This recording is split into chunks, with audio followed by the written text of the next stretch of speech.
It's 2 months now since last time, and I have last weekend I was in Järna in Sweden, where I also have a similar group, but that is of course in person. And what I experienced is that quite many are slowly progressing deeper into the elemental world. And what we will see later is that some have already penetrated into the second realm. So I will say this time I will introduce this workshop, which is with a few description of the path again. And also I will say something about this path, which I call the Nordic path, in relation to what is called the Mikael path. There are some who have felt somewhat offended or with second thoughts about who have been very dedicated to the Mikael path, and that they have second thoughts about trying another path. So I will say also a few words about that. I guess there would have been some questions also. I will maybe say that first, because the more I see from people who have traveled a certain distance in what I call the Nordic path, which Andrei described as or mentioned that Rudolf Steiner described in Helsinki in 1912. So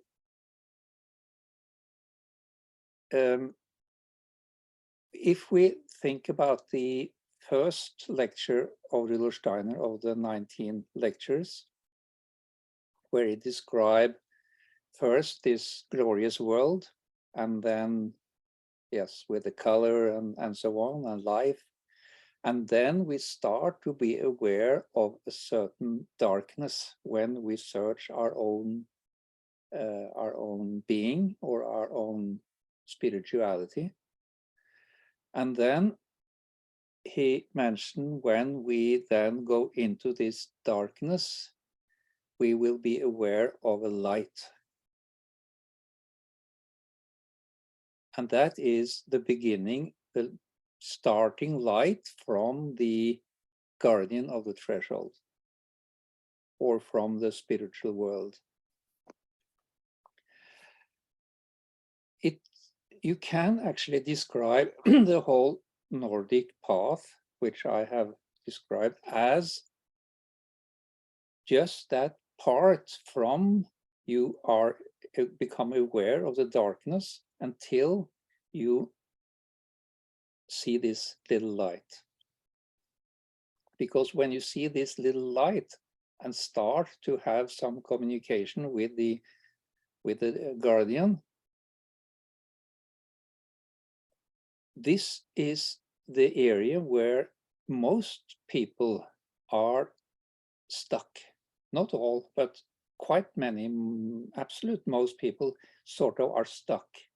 We don't get through this between the darkness and this beginning light. And that is, this path, this Nordic path, can help us through that distance.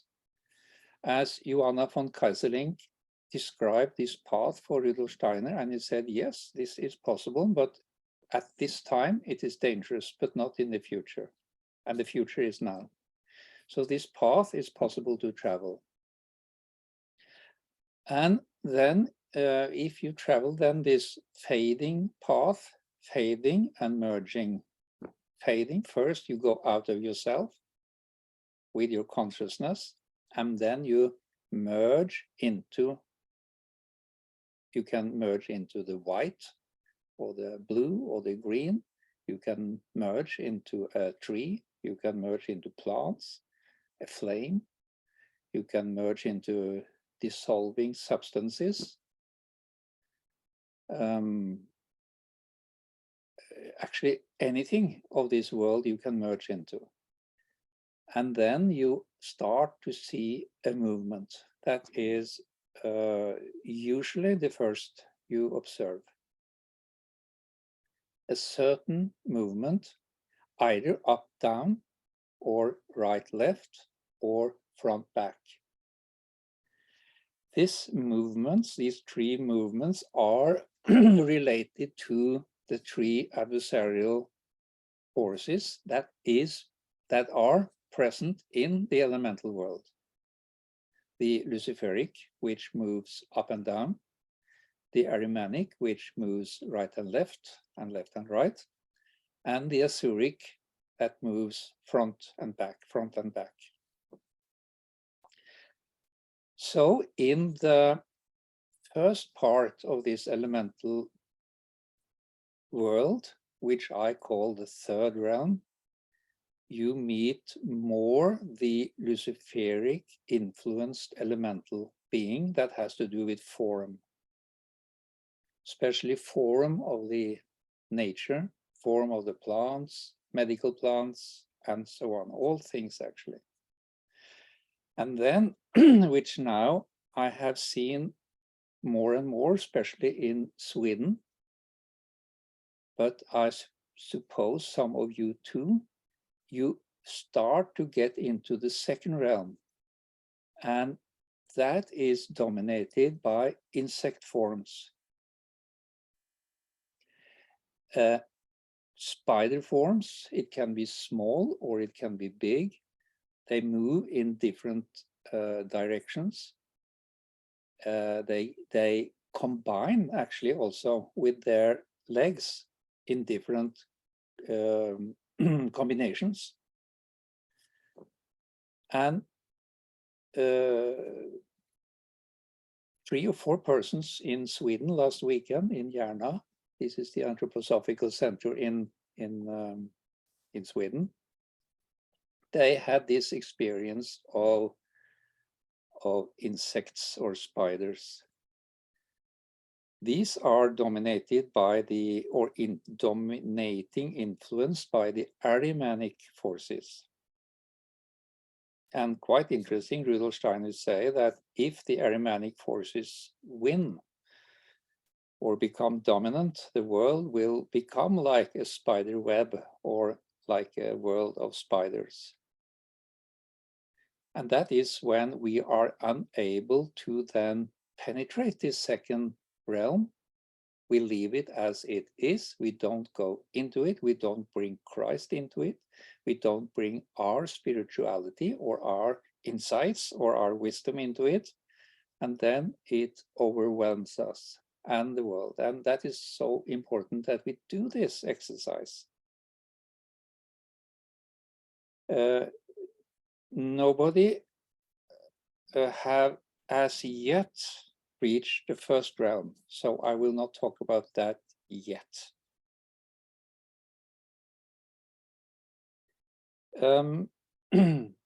So you might say this path is actually what I describe is the path until you meet the guardian of the threshold. The guardian of the threshold seems to me more and more that this is dependent on what country you belong to or where in the world you belong. It seems that Vidar is a little related to the north.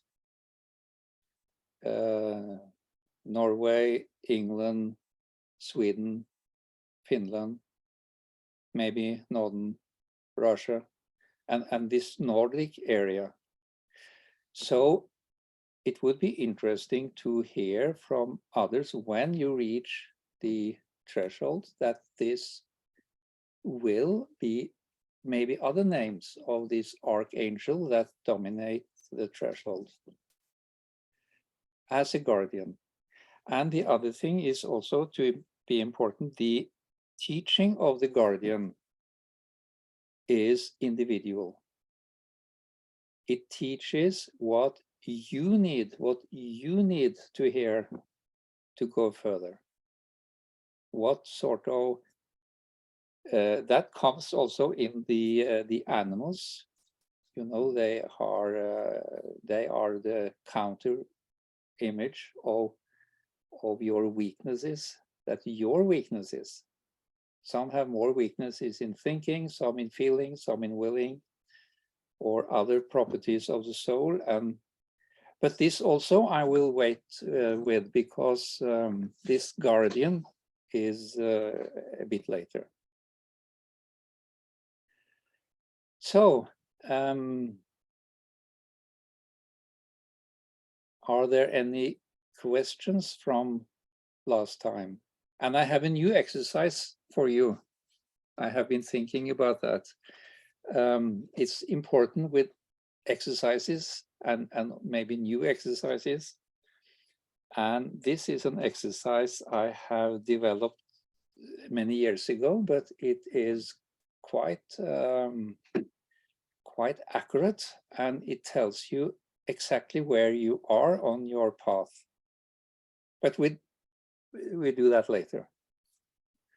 So I would like to start with some comments or questions, what you have obtained or experienced or thought or commented since last time, please. Yeah, thank you, Ari. So it looks like Leon is first. Yeah. Hello, Andre and Ari. I missed session number 2. I was very ill, a headache like my head had been scooped out, and excessive tiredness and listlessness. I've had no feeling of incentive to proceed with the exercises. And I wanted to get your impression of this, because I know you came to many revelations when you had COVID, and I wondered whether I had that. I didn't get diagnosed, but I just didn't feel like doing anything. And so I'd like to get some feedback, if possible, if I should have just persevered regardless, or followed my state of listlessness. And so tell me then, what you said. You said you had some experiences. I had no experiences with the exercises. Okay. I had over Christmas, I had no incentive to do anything. Okay. Other than just, I didn't go on any kind of Zoom meetings that didn't involve. But now I asked for questions. And if you don't have any questions, we well, go. my is should I have done what I did versus what you seem to have done, which was to have worked with illness or in spite of illness, rather than just submit to it, as it were, like I did. Well, through my whole life, I have been working with illness, whatever illness it was. So I always have found illnesses very spiritual. So when you go into an illness, you really benefit very much from that. But that is how I do it. Yeah. So, and I cannot say that it would for you. So I don't know, actually. Yeah, my main experience has been with migraine, and for many years, I did work with that and through it. And finally collapsed with chronic fatigue and adopted more of a strategy of survival. of teaching, getting it like a teaching to relax rather than to push through. But now I want some questions about the exercises from last time. Okay. Yeah. Leon, thank you so much. So Austin is next. Hi. So with the fading technique, I want to know, does blinking affect it? And should there be any, I guess, attempt to not blink, or does that have any bearing on the technique? You mean blinking with the eyes? With the eyes, yes. Oh no, it has.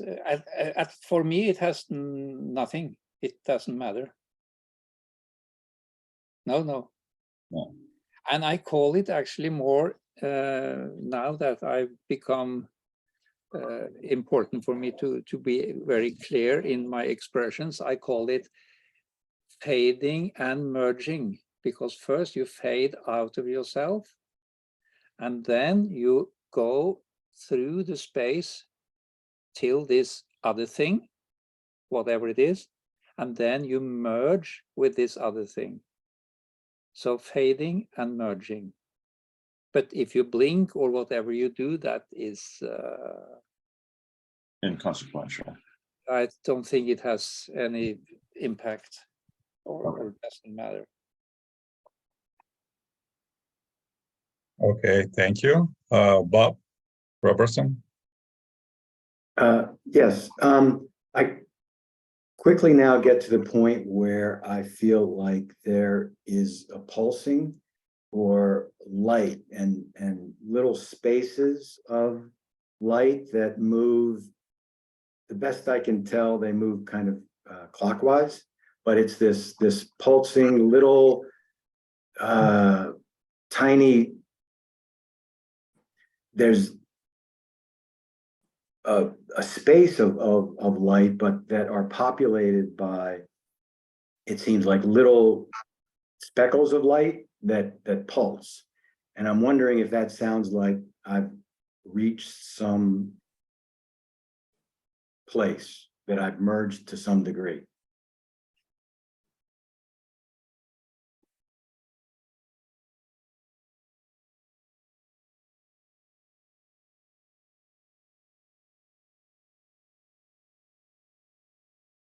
Try to go a little more to the left when you do that. In terms of the space or fate? No, it seems that you are too much to the right. When you look at, let's say, a light. I'm looking at a plant, just so. Yeah, you, plant. okay. Yeah. So next time, go a little to the left, just a little, 5 degrees to the left. Because you see, when you go too much to the right, you get another picture of it. If you go too much to the left, you get a darker picture. This right is more light picture, but you should try to stay in the middle. Okay. I've gotten. Do you have some stigmata or also stigmatus in the eyes that you have some correction in the glasses? Yeah. Yes. So if you have a tendency to look a little to the right, I think. Okay, probably. Yeah, and that is why you have this. So you can compensate with that to look a little to the left. Okay. Yeah. But does it seem like I've made some? Absolutely. Yeah. If you go to the right, you get into a more light-filled part of the elemental world. Okay, so try a little to the left. Okay. And is there? Can you tell, for me anyway? is there something I should think about in terms of my stopping, like what, or I should just move to the left and then maybe the answer? Yeah, just move to the left and enter there, go. And the most important for everybody is, and I saw that in Sweden too, the mistake everybody do is they stop. They have an experience, they see something, and then they stop. And then they put their concept on this. And that is what Rudolf Steiner teaches us in the philosophy of freedom. When you merge the percept and the concept, the thinking is not free anymore. You have to just observe and move on. Because our goal is to reach the threshold and the guardian. And when you do that, he takes care of you. He teach you, he help you. Just like Steiner described in his lessons. Then the problem is between this world through that darkness until you meet the guardian. And that one is, and that path we have to go ourselves, especially today. We have to go that, we are alone in going that distance today.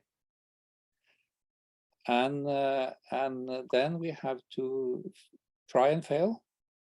And Goethe, he was asked, or he said something, because he could merge into nature. And he found that when he took his glasses off, it was easier to merge or go into the elemental world. And I have been wondering about that a lot. And at first I thought maybe it has something to do with the glass, but it doesn't. It doesn't matter if you look through a window or not a window, but I think he had some, First, he didn't see as sharp when he had the glasses on, because you usually have glasses to see sharper. And then when you see a little more diffuse, then it's easier to fade into the thing. And also, probably, they also, maybe, I don't know, I have no idea what sort of glasses Goethe had or what his diagnosis, optician diagnosis was, but I guess it had also some changing of the direction. So this is important. So one last thing in terms of keeping going. I can see, yeah, when I reach something, I feel like, okay, so I'm at some place. Yes. And it sounds like I'm maybe relaxing is not quite the word, but I'm stopping because Yeah. I don't know where else to go. Yes. And that is like when you swim in the water and then you look down at the bottom and then you suddenly see something interesting and you stop swimming. What happens? Not really good. You actually have to continue swimming. Otherwise you blub, blub, blub, blub, blub. Okay. All right. Thank you. Yeah, thank you very much. So, Michael. Hi, thank you. Yes. Hi, Ari. So initially, I started seeing a bunch of shapes, but I felt that they were probably floaters within my eye. But as I continued to do the exercise, I started seeing on the edge of the flame, I started seeing some little circles moving towards me, almost like as if they were sparks, but they weren't sparks. They were little circles and they would just come towards me a little bit. And then what you keep mentioning, I would stop.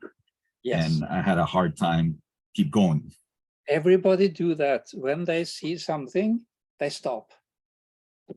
And that is exactly what I just described. That is like swimming and you see something in the water, you stop.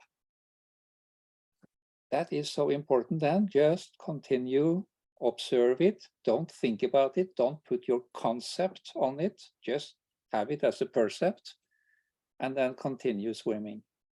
But I guess my question is this little circle, this thing on the edge of the flame, is that what I'm looking for? You are looking for any movement. But that is, as I must say, that is what you usually see first, a movement. And when you penetrate the movement, it's like imagination, inspiration, intuition. Sort of you have to take away one thing, then you come. When you take away the movement, you see a shape, usually. That's why you shouldn't care about the movement. You should observe it and swim on, and then you come to the next. And that is the mistake they all did in Sweden. They were starting to think about what they saw. Of course, I don't say you shall not think about it, but when you put a concept on it, and we use our human concepts, this material world concepts, then you sort of stop it. I did find that one of the things that you said about when one progresses and then one comes back, you start again at the point that you had progressed to. So I did find that to be, my experience. Yes.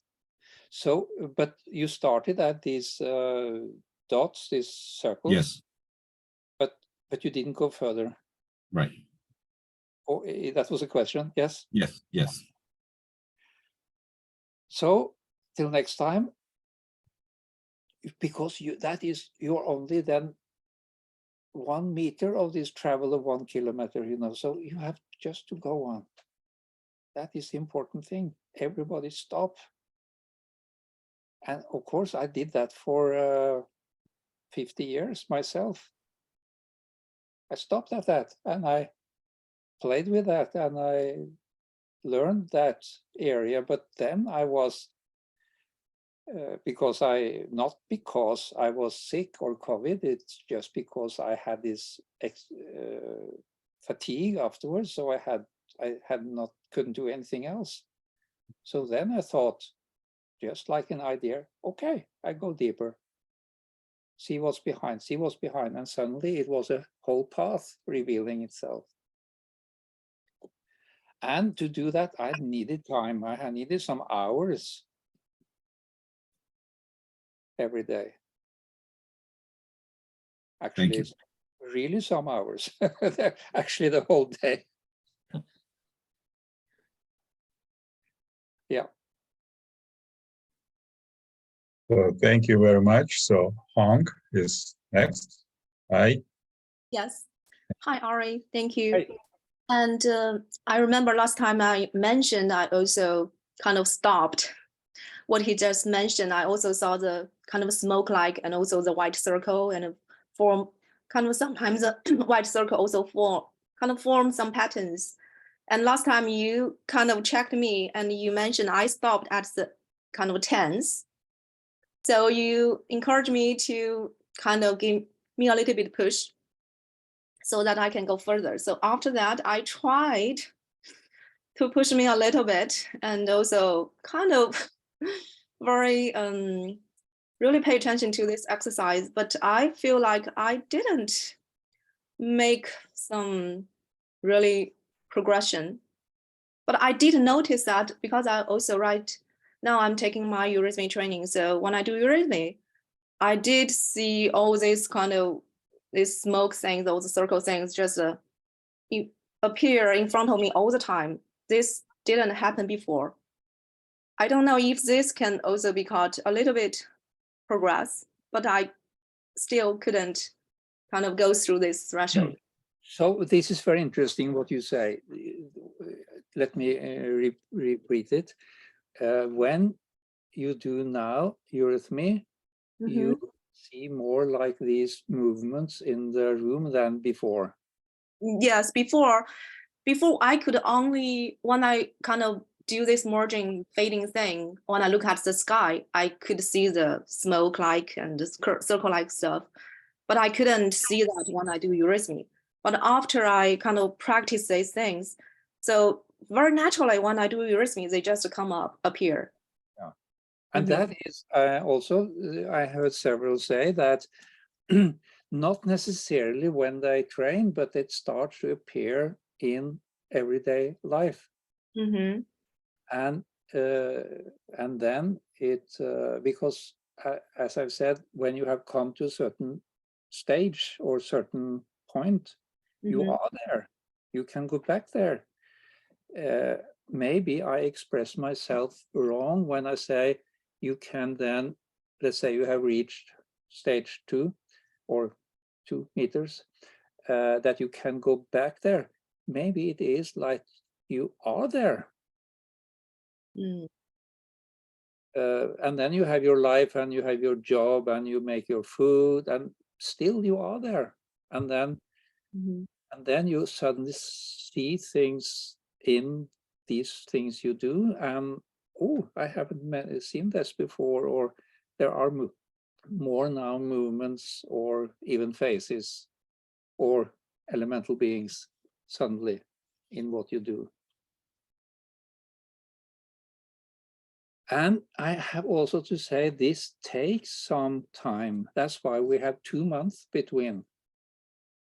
Because if we had just 2 days between, it will be no progress. Yes, but I feel like I practiced 2 months, but still not that much progress, as you kind of mentioned. Yeah, now you have to actually do that. If you are to learn to play the fiddle, you they say you have to practice 2 hours a day or something. And that is, it's not enough with 5 minutes, I think. So maybe this path doesn't fit young people who are in a busy life. Maybe us oldies is easier. Yeah. So, Okay. so I just continue, right? Oh, yes, absolutely. Everybody who has asked up till now, it is actually, yes, they are at a certain stage on this path and they have to continue. Okay.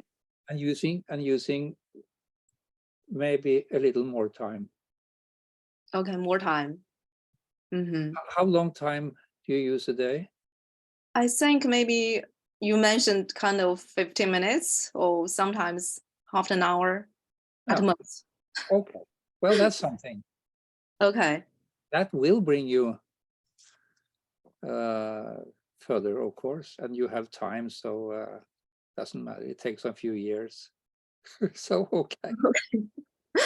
Okay.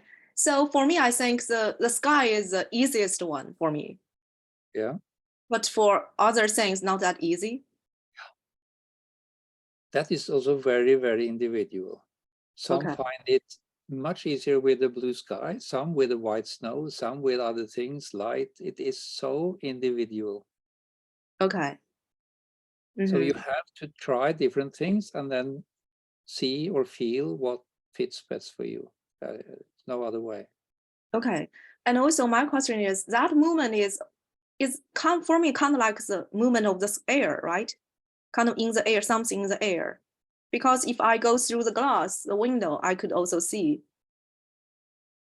And if I look at the ground, actually, I could also see the movement. So I feel like that movement is kind of in the air. Yes, it years ago, I had a period when I saw this movement in the air. I thought it was raining. And I looked out the window and I thought it is raining, and then I went out, it was not raining, it was this movement. Mm-hmm. I don't see that much now, but there was some years that almost irritated me because I never knew if it was raining or not. Oh, okay. So And yes, also, that is just you see the air elementals are part of the elemental world, and when you reach that level, sort of, that is in the third elemental realm, then it feels like you have this illusion of rain. Mm. It's quite funny to see this in the air. And if you really try to go through that, you might see the elementals of the air. Oh, okay. Called sylphs. Isn't that sylph the name? You say sylphs. Mm-hmm. Okay. So I just still give me a little bit push, right? And I'll continue the practice. Yes, absolutely. And also, don't you, everybody seems to put a concept on what I perceive. Yes. Okay. And that is, try not to do it. Just observe it as it is. Don't think, oh, this looks like that, or this is this, or don't just go into the movement and sort of through the movement. Mm. Okay, I think maybe this is a mistake I made, because I always feel like the movement, especially the white, so many white circle kind of form a pattern, really look like the eurythmy form. Yeah. So I'm kind of so interesting by that form. Yes, and because you are a eurythmist or trained eurythmy, that is so easy for you then to explain it that way or make this concept. Oh, okay. Don't do that. Mm-hmm. You can do that at a later stage or in a few years, but not now, sort of. Mm. Okay. Yeah, good. Thank you. Good, thank you. Mhm. Okay, Nancy is next. Thank you. Nancy, unmute your machine, please. Okay, hi. I have a different range of experiences, and but just to give one example is with the candle, and the two lights are coming toward me, and that seems to be a common first experience with the candle. And then an image of a blackbird comes, and so I ask the blackbird to help me move along, and then it senses that I'm in a different space.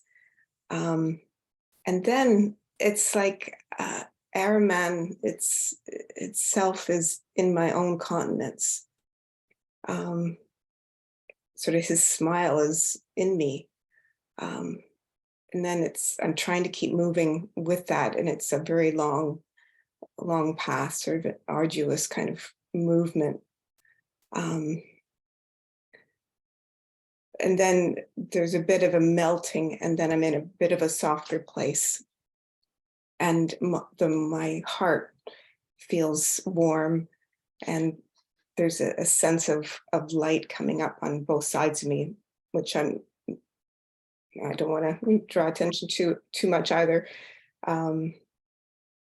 So I try to bring the words of Christ's love abide here, just not knowing really where I am. And then there's a feeling I'm kicked under a table. Somebody kick you under the table? Yeah. Not kick you under, but from under?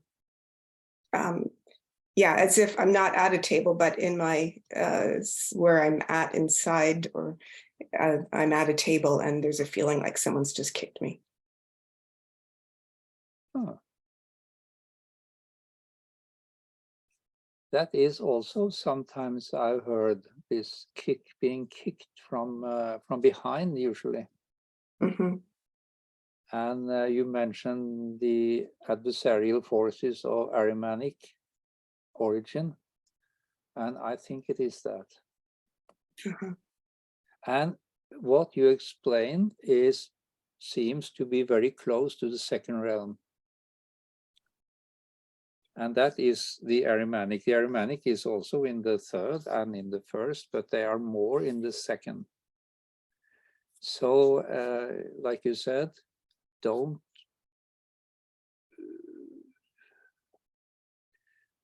get conceptualize too much. Just observe, and then you have to continue straight ahead.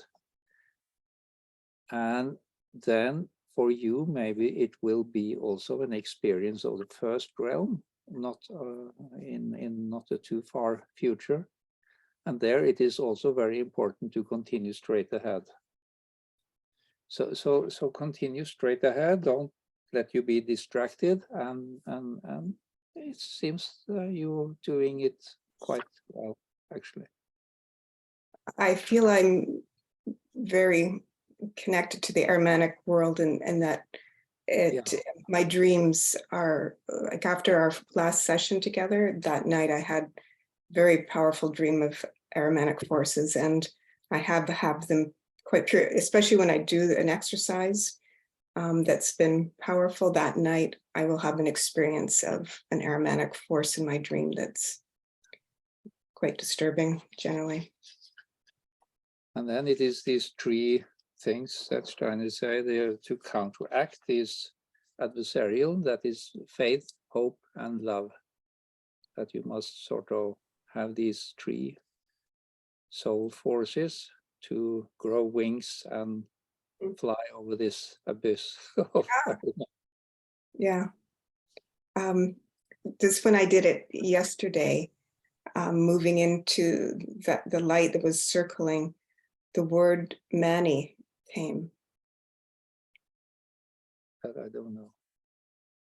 The Mani? You don't, do you know? Mani. Mani. Mm-hmm. You think about this person? Yeah. Mani, yeah. Yeah.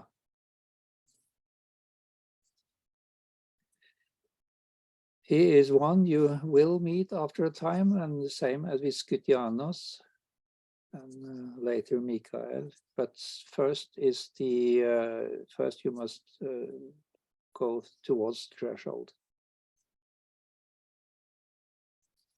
So is Mani a guardian or? Oh yeah, he's a helper. He's a helper. There are many helpers actually in the spiritual world. There are many helpers. We are looked after, but you have to have, as I said, love, hope, and faith, and the feeling of going direct further. Can I just? And if you feel uncertain, just go back and wait a few days or a week or a month. Mm-hmm. Can you go too fast?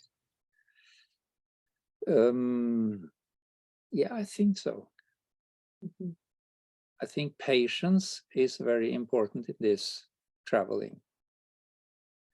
You can go too fast. I am actually a very slow traveler. I use months to travel. I stand for days trying to understand, listening. So even if I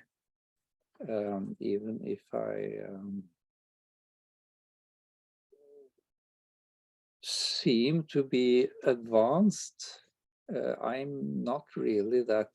I am quite. It takes time. It takes time, and you should not feel that you are in a hurry. Mm-hmm. You have started when I I started to play flute some years ago, and my flute teacher said that you will never be really good. And I said, doesn't matter, because then the next life I can continue. Mm-hmm. And she said, okay. Sad that I cannot keep my, I bought a very nice flute, so so I cannot take that with me. Mm-hmm. I wonder if I mix up the macrocosmic and the microcosmic world in some ways. In I can move to maybe the cosmic picture of oneness and the feeling of a great being behind things, but I haven't really traveled the path of the microcosmic world. So I maybe jump over steps, and then I think I'm somewhere because I'm feeling a great being, but I haven't traveled the small path to get there.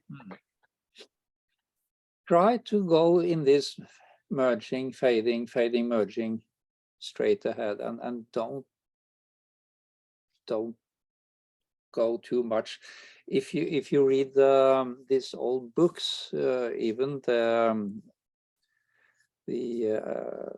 was it Pilgrim's Progress from 1800 or something, always when you went on these side roads, it wasn't good. You had to keep straight on the main road. That is, this Pilgrim's Progress is actually a description of a path into the spiritual world. The same as the alchemical wedding of Christian Rosenkreuz, written early in also 1200, 1300. Also description of a path into the spiritual world, although that path is not especially good for us anymore, but that was an old path. So yes, try to keep to that. Thank you. Thank you. Thank you very much. So, dear friends, more questions. I see it's hand raised by Leon. Leon, do you have a question or what? Yes, this issue of negative forces and so on prompts a question. At the end of last year, I went through a period of about a month or so where I was experiencing dark streaks in my peripheral vision, like something flying by. And I associated them with a mini stroke, but I'm just wondering if you have any insights for me about what was going on with that. Yes, that is also a very common experience. Was it the right side or left side? The stroke? No, these movements. Oh, it would be either side. Both sides. Yeah. I also had that for a period, some years in my life. It was especially my right side, which is the Ahrimanic entities you can see. Left side is usually the Luciferic. And that is in the third realm. On the border of the third realm, you can see these movements. You see, as I said before, there's always movements in the beginning, but you have to sort of concentrate on this movement and not be, this in the periphery is a known phenomenon, but you shouldn't care too much about it. Yes, it's gone now anyway, yeah.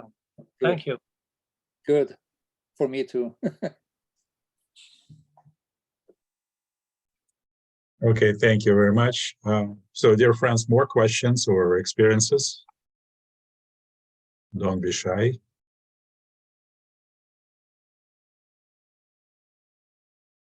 Okay, so we could, yeah, we could go to that exercise I talked about. Yeah, there is Albert. Yes, go ahead, Albert. Unmute your machine, please. Yeah, go ahead. Hi. Hello, all right. Can I go ahead? Yes, go ahead. Yeah. All right, I've had a load of experiences which seem to be totally different from what I was going to expect from other people's reports.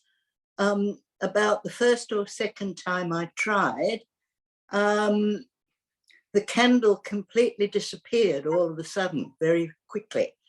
And in its place, I saw a long, icy track leading from me across a long, vast plain into the distance, where there was a dark mountain range and a low building on the horizon with a door in it. And the whole thing was completely lifeless. No plants, no animals, and this track, which was like a very heavy hoar frost.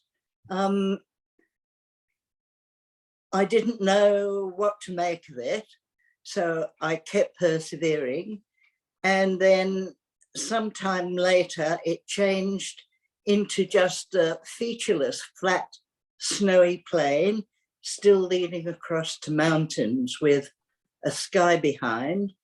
And there were patches of a very, very vivid blue. Sometimes they went into circles and they were edged by purple.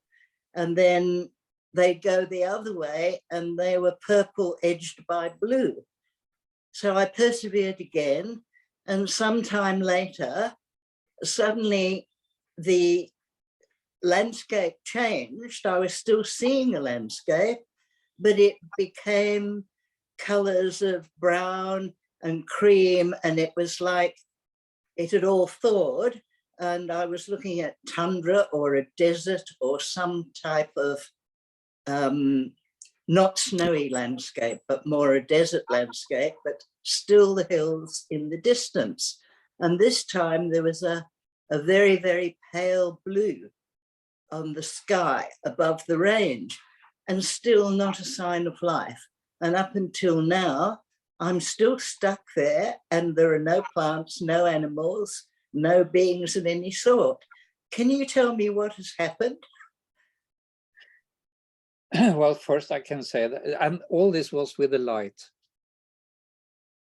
With a candle flame. Candle flame, yeah. I was sitting one side of the flame, and all of this was happening beyond the flame. Yeah, I know. So I was looking at it. Yes. You should then not use a candle.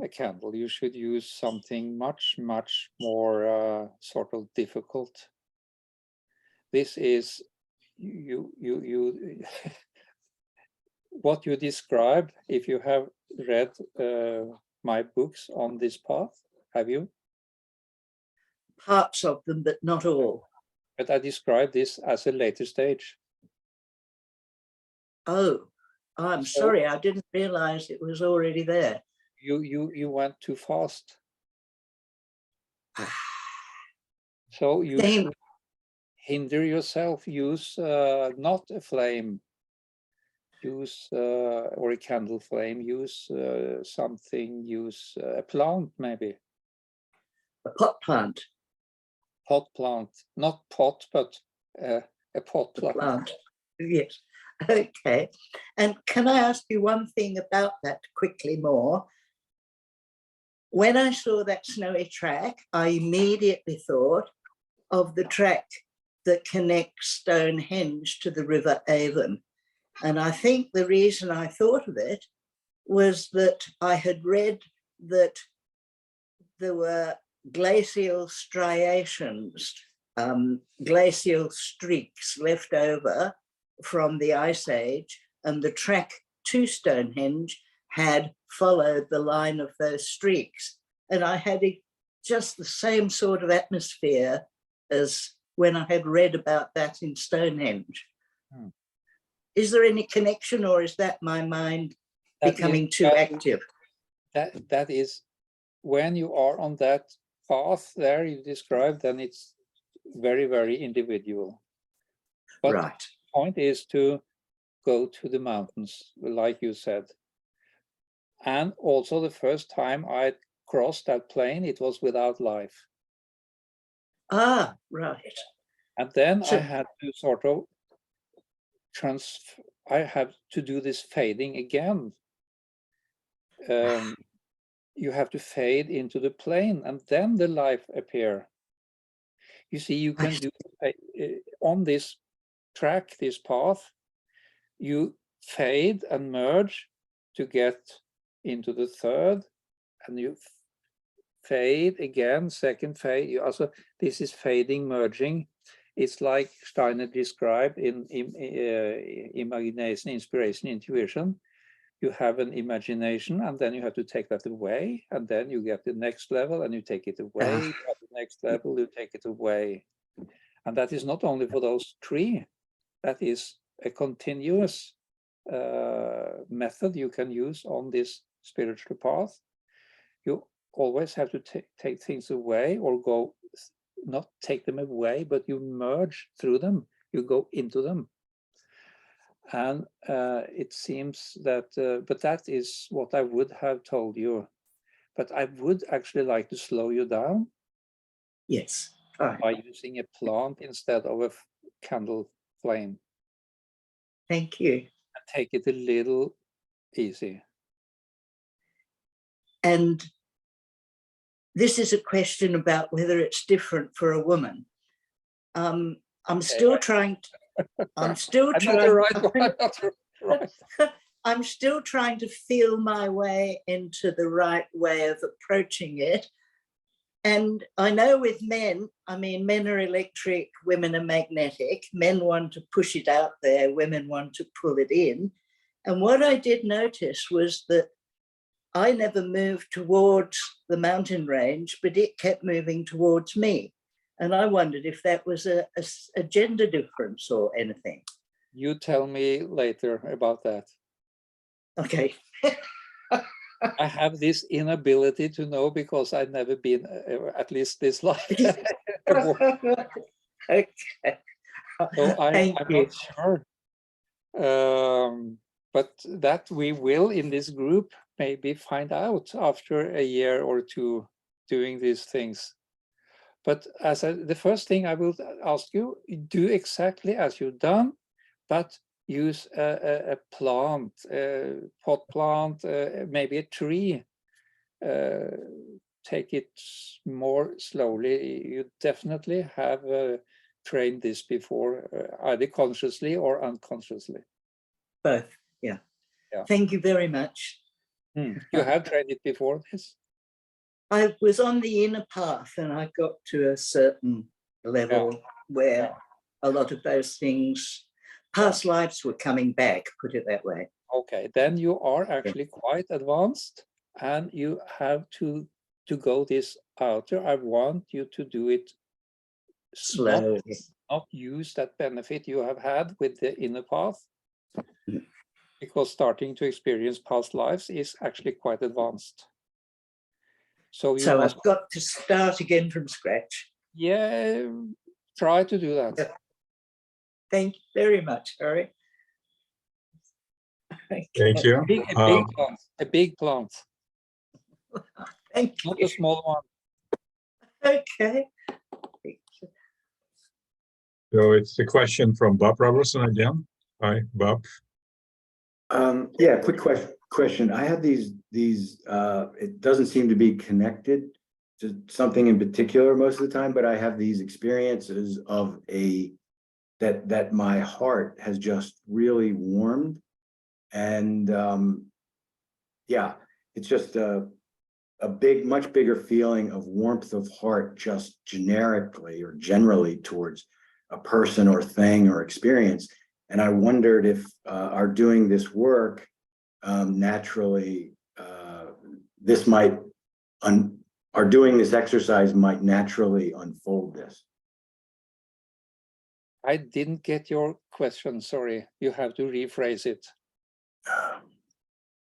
We're doing this exercise, and I'm wondering if the effort or the progress of this exercise somehow also, in addition, helps us to meet the world or other people with a more warmth of heart. Oh, yes, it it has many side effects. It has many side effects, this path. What you say is, and they are, of course, individual. So you can just observe that by going this path, you get more warmth. That is totally probable. Let's say if you had little warmth before, you will definitely feel more. If you had sort of too much, you will not feel any difference probably. And there are many things that I will not say actually or mention where you can feel bodily changes, you can feel changes in sleep pattern, you can feel changes. There are many side effects of being on this spiritual path. How you walk, even Steiner said that you can see from the gait of persons where they are or how deep they are in the spiritual experience, how they walk. So yes, it has. Thank you. Yeah, thank you, Bob. So there is some reports from me. So my main exercise is candlelight, which is, and I have not so much of results of it, except just a few weeks ago, or maybe last 2 weeks, I started to feel very good warm feeling in the soul when I'm observing burning process, and flame slightly changed the color to very nice warm yellow. But so probably because of this exercise, I have improvement by observing some different things. So with exercise with air and blue sky, so I'm seeing elementals, how it's described by the way, by Rudolf Steiner in this particular course given by Helsinki, in the form of little comets or meteors, small ones, tiny ones. So, and it's coming pretty fast after about 30 seconds, maybe 40 seconds of observation. Yeah, so I think it's good improvement. I had it before, but now it's coming really fast. So I don't have to just sit like for minutes or 10 minutes and look in the sky. So it's coming like, pretty quick. Second, suddenly, before night sleep, I've been looking on the white. It was my white sheet on the bed. And yeah, suddenly it started to move and spider beings, kind of spider beings or insects, apes. And if I will start to look at it, so it's changing landscape slightly, and bigger beings are coming, which are pretty detailed images of insects which are moving upwards and downwards. And beings will be changed in relation to what surface you are looking on. So, for example, if I'm looking on my pajama, it will be slightly different, not slightly different, very different. So continue to look, landscape is changed. So, and now landscape look like you are moving in the forest.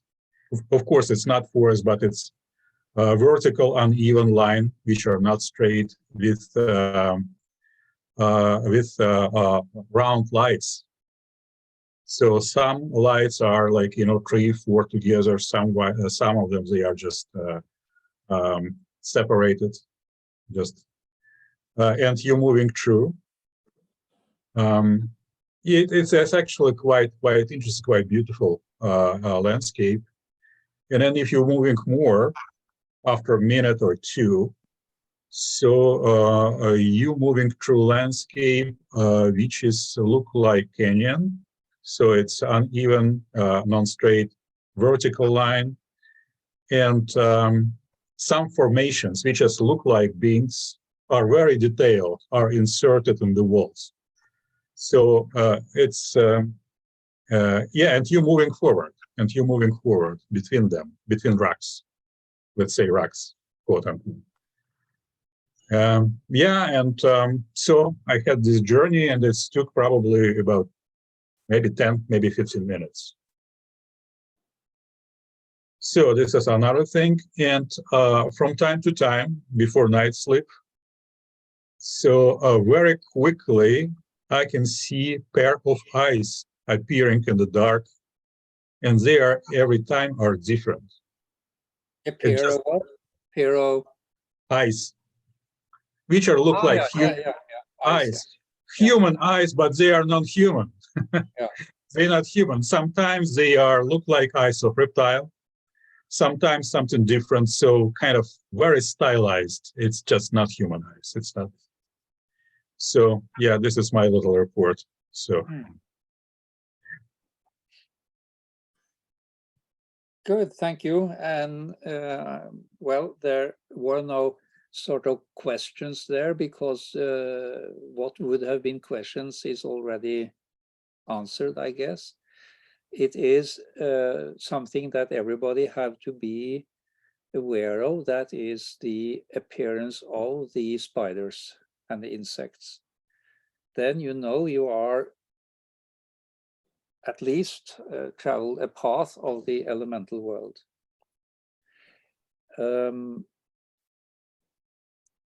Yeah, that is just my comment to it. It's absolutely. And Andre, as you continue, you will meet the Azuric beings. And maybe I should say a little, because when you pass the threshold to the first realm, the most important to know is that in this first realm, and I can only speak for myself, there is no direction. In the third and second, there is always a feeling of direction. We have been talking about mountains, we have been talking about the path, we are talking about we going there or that coming here. We always have a feeling of direction, but in the first realm, there is absolutely no feeling of direction. So it is as we did in the Scouts, you know, we had the compass and we were walking in a fog, totally thick fog.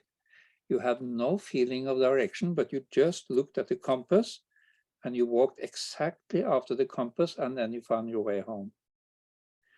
And that is what you have to do when you get one stage further. When you come into the first realm, you have to sort of use an inner compass. You have, okay, straight there. I have not to go to the left, not to go to the right, but straight on. And there also is the beings. I have never lingered in the first realm. I pass it and I go straight. It's like you go through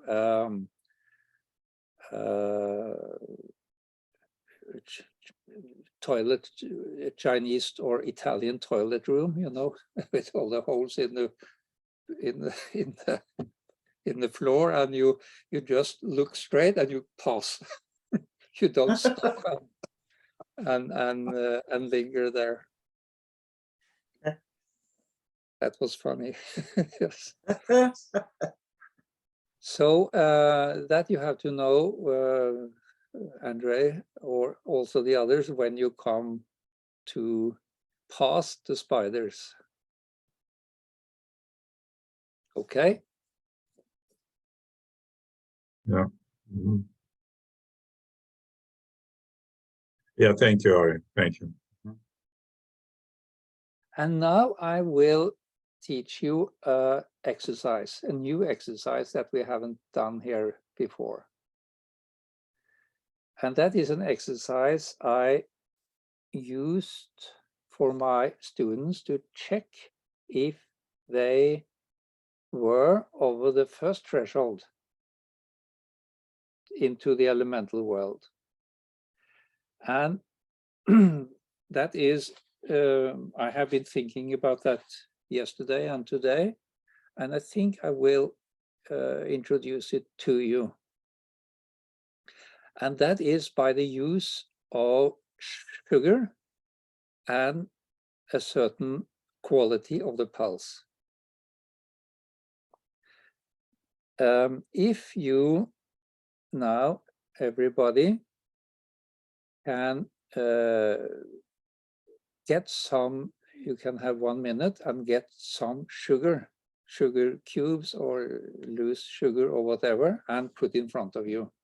If you can do that 1 minute now. Some sugar, not honey.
All right, is brown sugar will be all right?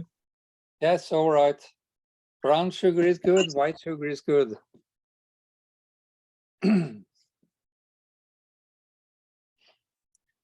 Are everybody back?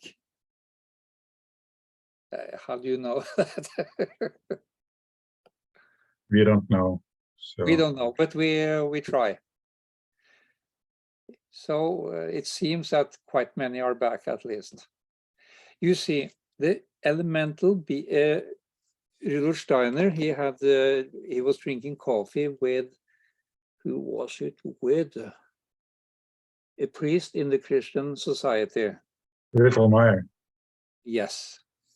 And he was putting some sugar in his coffee, and he was stirring, and then he was looking and looking and looking, and Rittelmeyer asked, what are you looking at? And he was describing the elemental beings of the sugar. And you see these elemental, and then Rittelmeyer said, wow, what having this sort of cosmic experience while you are drinking coffee. And that is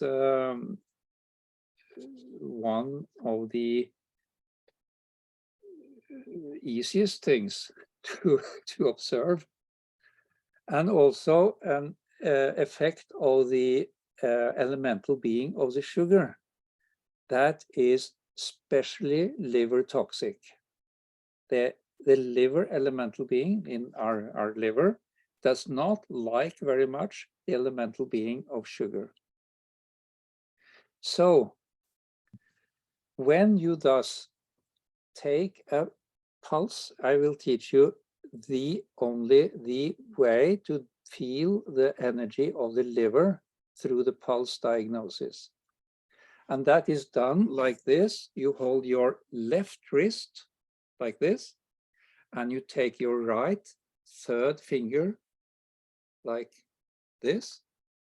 And then you feel this styloid process, this little bone here. And just inside this bone, you feel the pulse. Left hand, the right hand around, find this little bone here, and just inside there, you feel the pulse. Okay? I guess most do that. And you hold this pulse there. And that is a direct connection to the liver. Then you look at the sugar,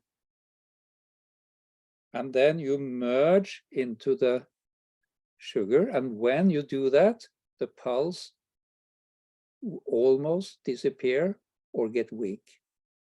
If it doesn't, you are not in the sugar. If it get weak, you are in the sugar. That is a self-test if you are in the elemental world, because if the pulse gets weak, you are in the elemental world. If it's not, it's just an ordinary pulse.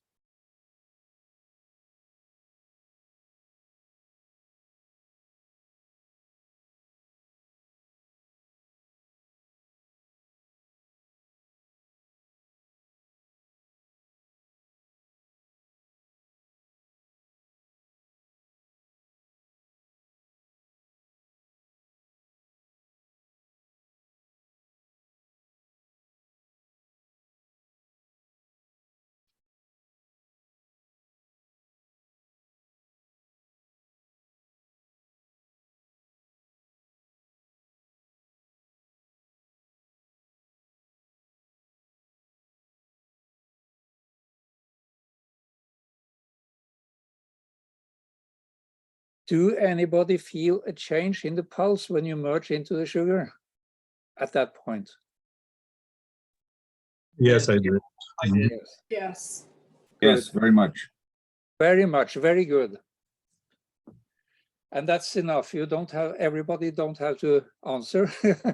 It's enough. And that is a very good test, actually, because the pulse do not change if you are in this world, in the physical world, because then you take the ordinary pulse frequency of the heart. But if you merge into the patient or into the sugar or into something, then you can, the pulse change as a sort of etheric diagnostic tool. And that is called pulse diagnosis. But that you can check if you are in the spiritual world. And when you merge into the sugar, it is quite easy, as Rittelmeier and Steiner had in their little coffee break. It is very easy actually to see this. I do not call it elemental being of the sugar. It's actually more like a demon, the sugar demon. And that is what makes you addicted to sugar. There are those who study addiction. They say that actually sugar is as addictive as heroin, I have heard, or sugar is very addictive. And that is this demon that when you merged into that, your liver reacts to that presence and sort of retract into itself, and that is felt by a weakening of the pulse at that point. That is an exercise you can do, and then you can go deeper and deeper into the sugar and experience the sugar demon, like Steiner did in that conversation with Friedrich Rittelmeier. It's a good little exercise, in addition to the others. Light or color or trees or plants and so on, except that woman who is not going to do the flame though. Okay. Thank you. Ari, here's 2 questions from Katerina. So, shall we? Yeah. Okay, Katerina, please unmute. Oh, Katerina. Katerina, maybe I'm spelling wrong, just pronouncing wrong your name. Unmute. Yeah, I can unmute her. No. No, she can unmute only by herself. Okay. Katerina, okay, great. So Hello. go ahead. My name is Katarina, but I'm not aware that I've posed a question. How did I do that? Oh. I don't know. You raised your hand. Oh, I see. That's because Ari was asking if anyone could Okay. notice the difference in their pulse. But Okay. as you're there, I could ask a question. Where are you from? Where do you live? I'm on the Kent coast. Yeah, Kent, yeah? Yes, I'm on top of the White Cliffs of Dover. That's why I heard, because my wife is from Kent, so I heard, oh, that's her. I know. I know, you're familiar here. The thing that I get is I see smoke, and I don't know whether I don't know if I'm successful or not. Smoke is quite usual because that is a movement. It sort of goes upwards like this. Yeah. And the only other thing that happens is sometimes the object I'm looking at starts to look as if it's breathing. Yes. And sometimes the air around it looks like it would in a heat wave. Yes. Like over the asphalt in the summer. Yes. That's the thing. And that the other thing, picture I often use to explain how it seems. And the other thing I'm wondering is, if you're not successful, are your efforts still of any use to the elementals? The fact that you are trying. Can you repeat, please? Yeah. If I'm not successful, yeah, are my efforts still of any use to the elementals?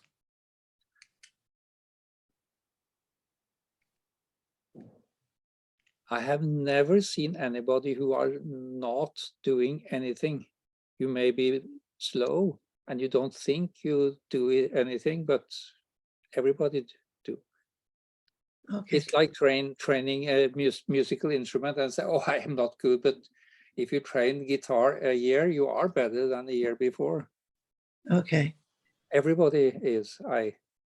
That is my opinion. Okay. And the fact that your pulse goes weak, is that okay? Can you talk more into the? Oh, sorry. Yeah, the fact that your pulse goes weak and sort of disappears, is that okay? It sounds a bit worrying. No. Your pulse. Well, it can actually inspire you not to eat so much sugar. Right. But it is not okay. Yes, that's right. So if you had slept in a sugar bed all night, I wouldn't have recommended that. But I mean, for an exercise, it doesn't matter. Right. Okay. Thank you. Thank you. So, Leon, do you have a question or comment? What? Unmute yourself. I grew up in post-war England too, and very much sugar was part of my diet. I removed it when I was about 20 completely. And I had a little in the house, put it on the table. And my first experience was a momentary headache. I normally get when I get a migraine. When you merge into it. No, when I poured it on the table. Okay. And it was very momentary, and it was primarily on the right side. When I get a migraine, it's primarily on the left. Okay. Then I merged into it as best I could, and I experienced what someone else described, this kind of waviness over the surface of it, that it was pulsating almost. Can I say a word? You are so advanced, all of you now. This is so exciting to hear. Oh, thank you. Thank you. So, friends, okay. So, Ari, can we continue with questions or? Yes, if there are any, yeah. Let's Punk. Yes, go ahead. When the questions are over, I will say a little to prepare the work the next 2 months, and that's that. Okay. So I just want to ask a question about this experiment, this pulse experiment. Yeah. I also feel like this pulse goes weak, but I feel like, does that also because I put my consciousness into the sugar? So yeah, you always put the consciousness when you merge with your consciousness. yes, because I put my consciousness into the sugar, so I couldn't feel the pulse. No, it gets weak. Oh yes. Let me rephrase. If a nurse had taken your pulse and then you merge into the sugar that was still accidentally beside your bed in hospital, she wouldn't feel any difference. But when you merge into the spiritual world, into the elemental world, then the pulse is not any longer the pulse. And when then it is the sugar that you merge into, you experience the sugar elemental being, which is destructive to the etheric level of the liver. Oh, so you mean for other people, if other people can touch my pulse, they feel the same, but only me? Yeah, only you, yeah. So only me, I feel the difference, right? Yes.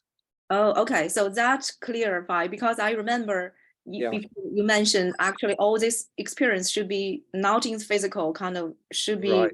Yes. But if that other person who happened to feel your, let's say you merge into the sugar, and then another person feel your pulse, and this other person also merge into the elemental world, then he would feel difference. Change. Okay. But if he is a materialist, he wouldn't feel any change. Oh, okay. So, okay, that's good. Yes. Thank you. Yeah. Thank you. Nancy? would this exercise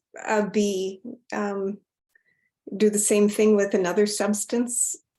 And could you then apply this to other things? Yes, of course, but this is relating to the liver at that point. Okay. That was only the liver. So let's say you merge into alcohol.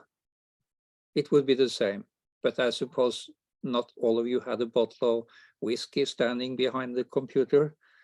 That's why I asked for sugar. Let's say you have a glycol, like they use in cars, you know, that it would be very, very, very weak in the liver. Mm-hmm. But let's say if you had radish, it would strengthen the liver. Okay. So in that way, you can actually go in the shop, merge into all the different items, and then feel the liver pulse and see what was beneficial for the liver or not. Okay. But it's a test that you are, but you have to be in the elemental world to feel that. Okay. And that's why I used it as a test that you are in or not in the elemental world. I have very many people around me who are using cannabis now for medical purposes.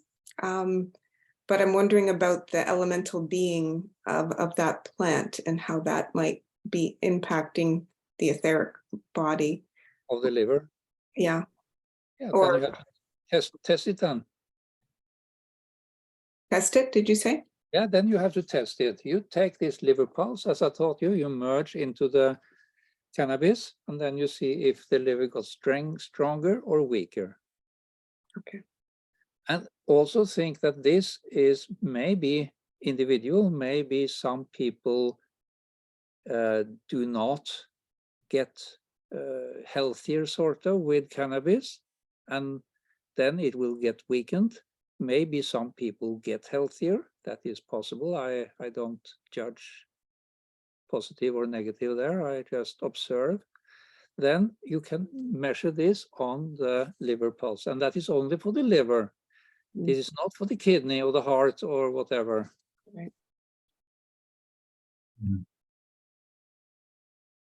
Okay, thank you. So Nancy, you're done, right? So Julie, please. Hi. Hello. Hi, can you hear me? Yeah. Yes, yes. Okay. Well, my question is actually, when I was doing that Nordic exercise, you know, the flame, my eyes would get just staring into that, the flame. It's giving me a headache actually, and I was getting eye strain. So what I do is I squint my eyes, and then I start seeing these, you know, figures. First is the black, not black or grayish black figures that's moving around the flame, and then they become 3 or 4, and then they merge into one. And that's the experience that I was having. Yeah, it seems that you are then very much in the middle of the third realm. Oh. Mm. And then you don't watch these figures. You only observe them. I mean, you don't watch them, you don't stop with them, you just pass through them. And then you will come to the second. That's for the next 2 months. Next 2 months. Yeah, I tried, and one time I tried it in the afternoon. It wasn't working. It works only for me in the mornings. Good. Yeah. That's for me too. It works much better in the morning. I think from old times, I said that the twilight zone is the best to merge into the elemental world. That is in the early morning or in the evening. Mm-hmm. So what do you think is causing that headache and eye strain? I'm trying too hard, or? Well, you heard this other gentleman. He's had, when he put the sugar on the table, he got a headache immediately. He probably was already halfway into the elemental, because we have been talking and training and doing that exercise. So When you go, and I had that problem for about 2 years. When I merged into something, I got immediately their pain. So I had backache and sciatic ache and headache and migraine ache and heartache and all this for 2 years for all things, all individuals I merged into. So I told myself, I have to stop this. I cannot do this. I have to stop, I said. And then it stopped. So now I can do it without having this pain. That is also a path of the, that is also a phenomenon on this path. When you go into these things, you get their feelings. Even if you go into animals, trees, but of course humans or animals is easier. But you can even merge into the moon and get the feelings of the moon. I tried one time staring at the blue sky. Yeah. But I read that article by Steiner, they said, look at the blue sky. And I did see the colors changing and some like a green thing coming towards me and then going back. It was like pulsating back and forth. That's I think you are about in the middle of the third round. Okay. Yeah. And you stop yourself, like I said in the beginning, like most people do. Everybody in Sweden did that last weekend. They observe definite, real thing, and then they analyze it and put their concepts on it. The color coming towards me, that is a concept even. I mean, you have to, don't put concepts, just observe and move on. Okay. That's my question though, is how do you move on? Like I keep on staring at that light or? Yes, you go through it. I'll go through it, yeah. Like if you, for example, merge through the rainbow, you go through the rainbow, and then you can turn on the other side and look back, and then it looks like a bowl. You can look back. That is also a thing I will talk later about, this turning around, which is very interesting. It is not necessary, but it is very interesting. At each point of this journey, you can look back, and then you see sort of the mirror image, or do you see this spiritual counter image of what you just have passed? But I didn't think about that at this time. First we have to travel, and then we can travel and look back, or you can do many things on this travel, but first we have to be able to travel. Yeah. My other question is, but several of you can do that. Try that at some times, to turn around and look back. Very interesting. Don't expect it to be the same. If you pass a person on the pavement, and you look back, you look after this person, you see the same person, but you see the back side, of course. But in the spiritual world or elemental world, it is more different than in the physical world.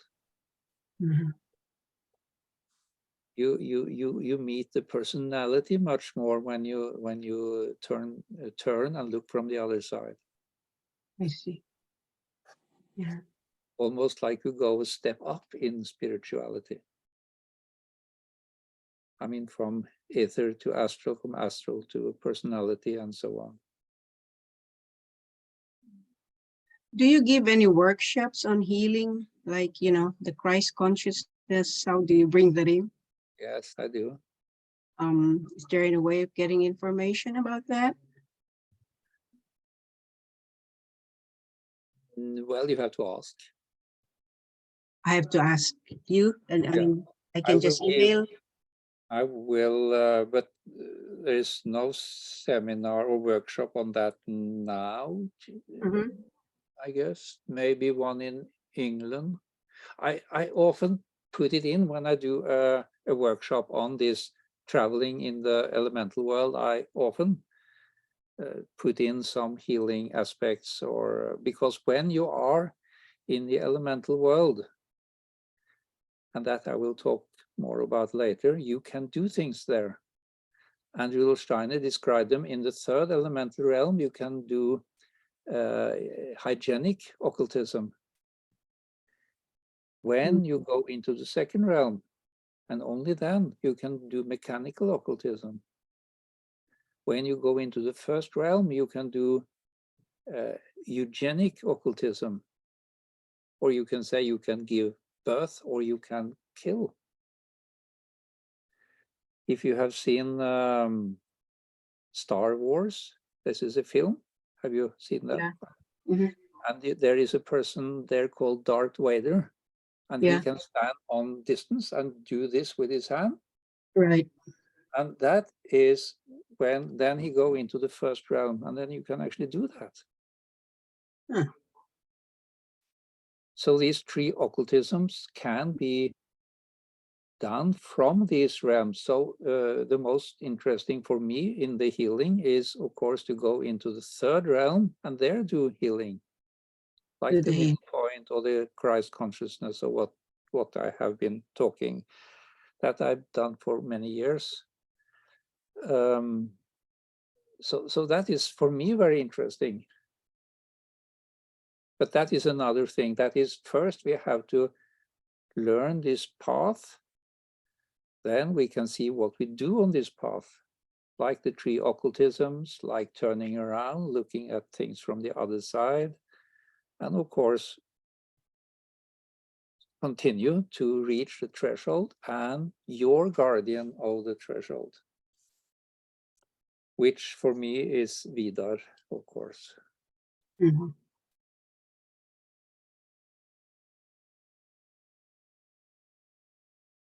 So I just go to your website maybe or something to find out about I don't have websites. workshops. So how do you find out about your workshops then? You Through your- don't. You They don't. don't? You have to ask. Hmm. And there are none just now. I have two in Norway, but that is in Norwegian language. Maybe I have one in England in later in the autumn. And it could also be interesting maybe to have one in Canada on this trip. You can have a part of that also as a yeah, how to use this path into the elemental world as an initiative of healing. That would be a great headline for that part. Mhm. And you Thank live you. where? Pardon me? Where do you I live in Illinois. Illinois, Highland, Illinois. That is America, yeah. Yes, it's the USA. Not in America. But I can go to Canada or England if you give workshops. Yeah, there might be in the Canada. I will discuss that. I'm really interested. Yeah. With my Canadian agents, which is one of the participants here. So yes. Anthony, probably. Yeah. Yes. Thank you, Ari. Thank you. Yeah. Thank you. Thank you. So Amelia, please, finally. Amelia? Hi, yes, I had to unmute. I'm going back to the sugar exercise, Aura, because you had us use pulse diagnosis for that, which I'm a little bit new to. But for decades and decades, I've used applied kinesiology, where you take a muscle pathway and then test the strength of the muscle pathway as a kind of connecting into whether something is good or bad. I've done this for years, like you said, with what food is good for me, et cetera, in the stores, but also for other reasons. And I'm wondering if you've come across other people who use that, and if you think it's a similar level of tool to the pulse diagnosis, if it's comparable in some way. Yes, it is similar. It is similar. And to make that work, you also have to merge. Yeah, absolutely. Yeah. You see all these things, throwing the runes, reading the feathers, looking in the crystal bowl like the gypsies can, reading the pulse, doing the divining rod, doing the muscle testing. All these will not work if you are in the physical world. They only work if you go into the elemental world. And they work differently in the third, in the second, and in the first realm. And they work differently in the spiritual and in the devacanic, even different. But most people use it in the third elemental realm. That is what pendulum or whatever, they go into the third, and there they use it. If you have practice in that, you should try to go into the second and see what you can do there. That's quite interesting. And it will be sort of another science almost. But as an answer to your question, yes, it is similar. And like you and another participant mentioned before, this like seeing of the air and almost thinking it's raining. That was an experience I had for years, and didn't think much of it, also because I have a strong visual correction. So maybe I'm just seeing particles in the air. But then I've given that up, that seeing that kind of fading into the air kind of thing. So excuse me, then you have what you have to do, because when you have been doing this muscle testing, you have an experience of fading into the third realm. So what you should train is to go then further. That is what you are to do. Just continue and don't put concepts on what you experience or see, or don't think about food, good or not good. Just continue straight through, and then you come to the spider. And then you come to the first realm, and then when you reach the threshold, you know you are there. That is the most definite place to be, that at the threshold, because there you stop and you have to address the guardian. You have to address him. You have to talk with him. You have to ask, well, I always do that. I ask the name of the spiritual entities I meet. That is important, but yeah. And it would be interesting to see those of you from America or Canada or South America, if the name of the guardian is the same. I have a certain feeling that it might be different. Okay. Thank you. Was it Thank you very much. Okay, thank you. Okay, we have 3 more questions at least. So Elizabeth, yeah, unmute your machine, please. Go ahead. Cannot hear you. Yes, no. Here I am. Thank you. I think a lot of what some of my questions are have been answered, not been answered, but have been touched on. Because I have so many, how they all go together. I'm not sure. You have to pick 1 or 2 or 3 and not more. Yeah. Okay. Well, one thing is sometimes if I'm doing the exercise, I say to myself, what am I actually trying to do? Because what happens is so the question is, what are you doing? It's one of them, yeah. And sometimes I think that if I'm trying to, so to speak, see something, you see, I don't feel that that's I don't think that's an objective to come in to just to see something, because I don't know what it is or where it's going or anything. So, and then sometimes I think it feels like a sort of a battle in a way. And that I need to bring something towards that. Otherwise, I'm just, it's just too undefined in a way. That's one of those. So sometimes even I will think about something else as I'm watching, just so that I'm also got something going on as a thought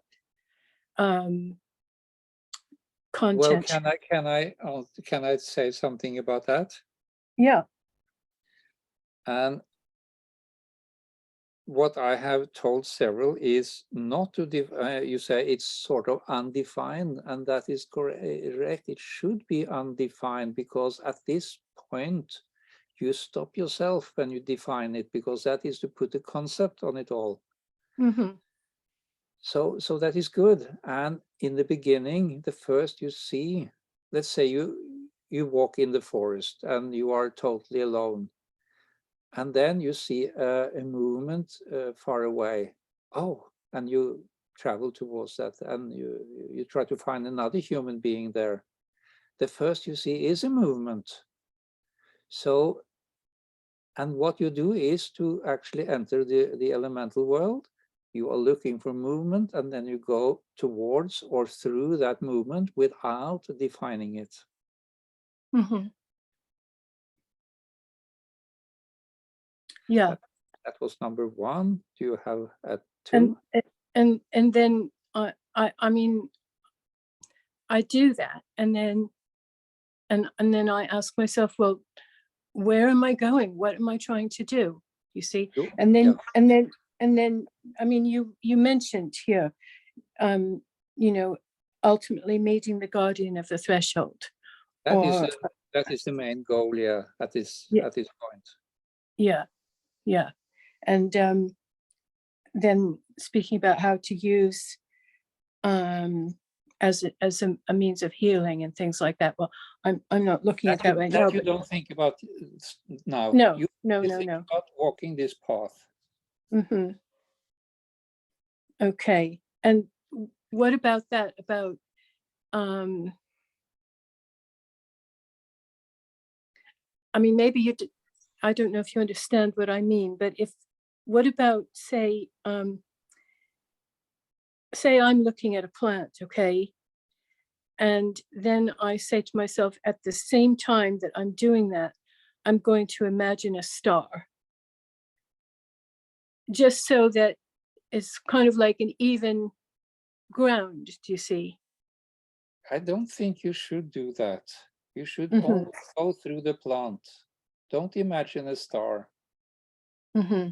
You shouldn't imagine anything. You should only fade into the thing, fade and merge into this, what you observe. You shouldn't add anything. You shouldn't ask too much. You shouldn't conceptualize too much. You should only merge.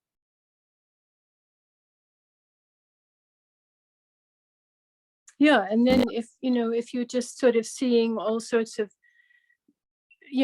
as somebody said, you're not sure whether your eyes are working properly. Don't care about that.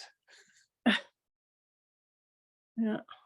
Yeah. Well, I think we have an answer. So do not think, just look at it and do the exercise. Okay, thank you, Elizabeth. So Mikhail Karanza. Thank you. Yeah, thank you. Mikhail, okay. Hello. Hi. So my question is, we have our own individual guardian, but is there a collective guardian? And yeah, just want to see if that was something. I didn't get the question. Oh, so the question is, so we have our own individual guardian of the threshold, but is there a collective human guardian? And is there a way to experience it externally, or is it more internally? Then you have misunderstood the first the first part. I don't think we have individual guardians, but I think they are type archangel, and they differ in the different areas of the world. So for the Nordic path, North Europe, Scandinavia, it is Vidar. Maybe in a bigger area, I don't know. That we have to find out. So that is the first, but still this it's 100 years ago it was Michael who was the archangel. Today he's an archai, so that is over, or you might say all the archangels, so it's sort of an over guardian, but he's not, it's not a guardian work he is occupied with.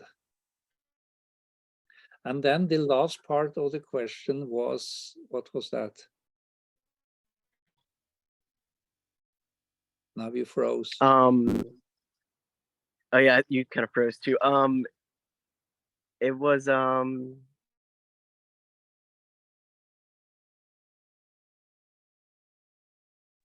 collective guardian. There's a guardian for, like you were saying, for like I'm sorry, you kind of broke up.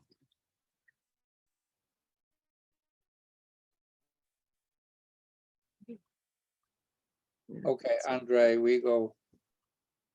Okay, I think it's just a little mix-up in Michael's question. So, guardian angel of each of us, person, and guardian of threshold. It's two different beings.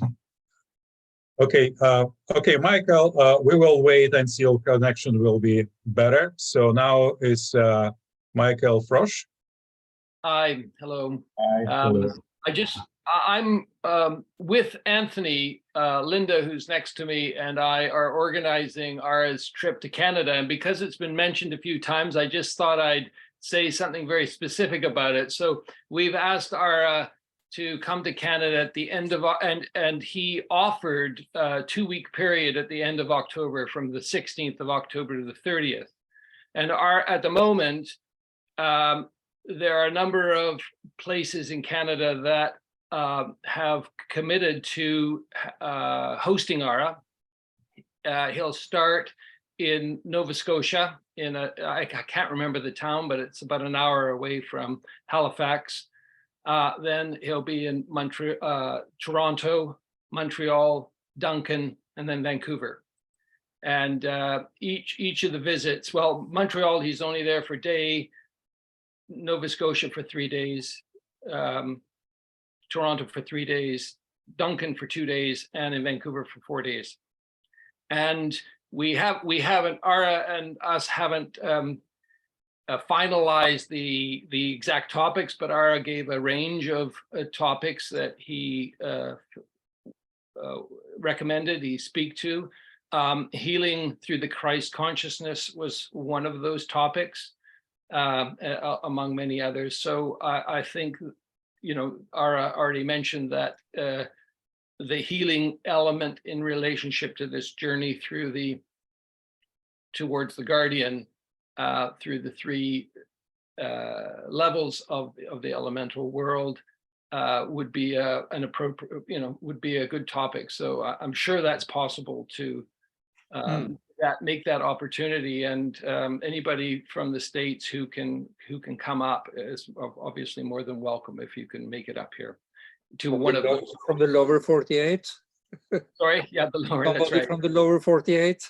That's right. So it's still early on because it's not until next October, but we'll be starting to publish some details, most probably in a couple of months. So I'll let you know, Andre. So and provide the details so you can also let people know about it on in your network.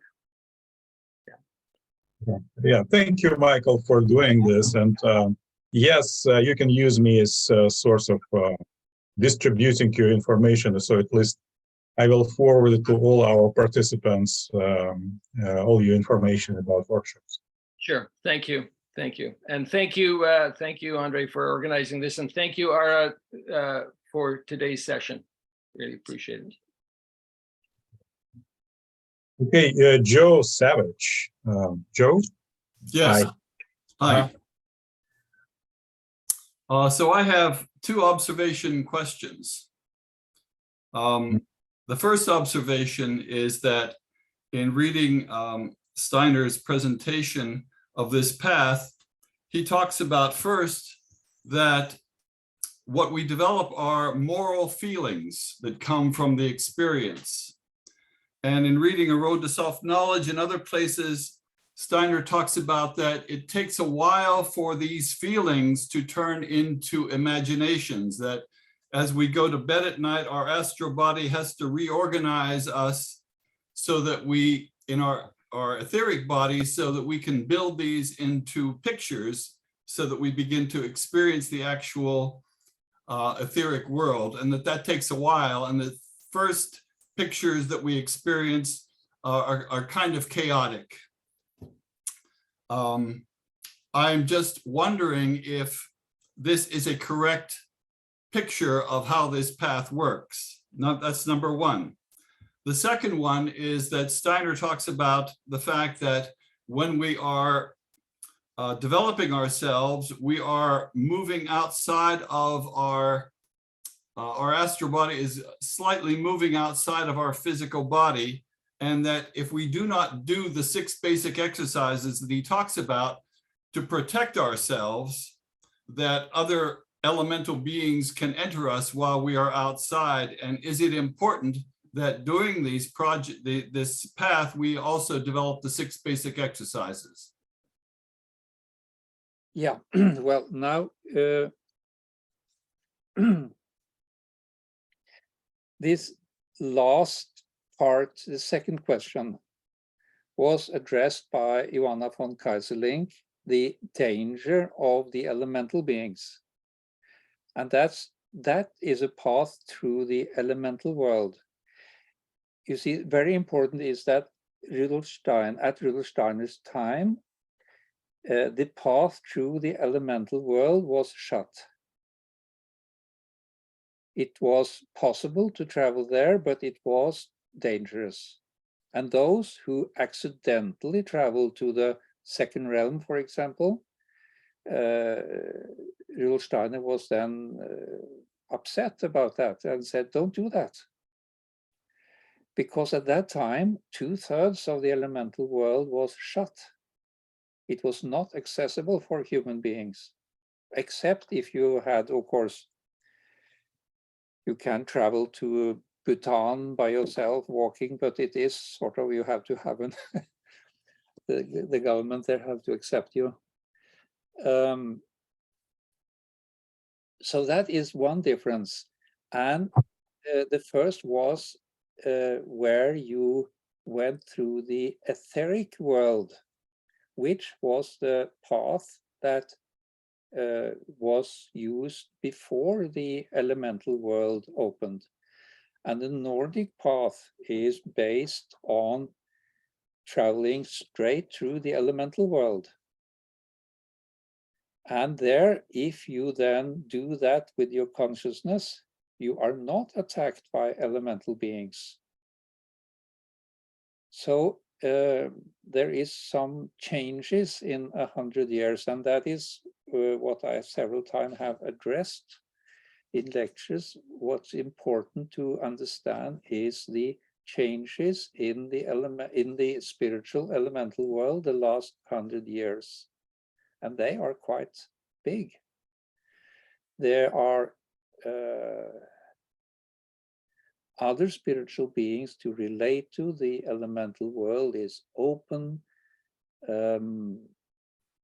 You can reach the threshold in another way.